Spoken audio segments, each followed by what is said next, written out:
Puluhan ekor ternak warga di Kecamatan Marosubo Ilir mendapat pengobatan dan vaksinasi oleh petugas kesehatan hewan dari Dinas Perkebunan dan Peternakan Kabupaten Batanghari.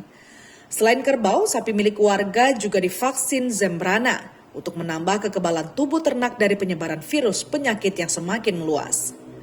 Penyuntikan obat dan vaksin dilakukan di 2 desa, yakni Desa Terusan dan Desa Danau Embat. Pasca ditemukannya ratusan ekor kerbau yang mati mendadak diduga akibat penyakit ngorok.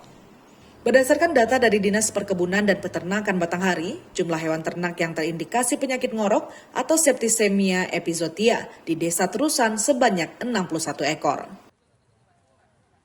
Dengan adanya penyakit ngorok itu, penyakit SE ini, kita melakukan pengobatan untuk meningkatkan tingkat kekebalan dari kerbau-kerbau yang ada di desa ini, sehingga penyakit yang ada itu dapat kita eliminir, memperkecil daripada tingkat kematian daripada ternak kerbau itu akibat dari SE tersebut.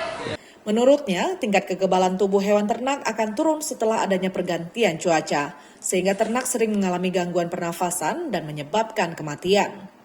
Guna meminimalisir angka kematian hewan ternak, Keswan akan melakukan pola pemberian kandang untuk mempermudah proses vaksinasi, sehingga mata rantai virus penyakit lebih mudah diputus.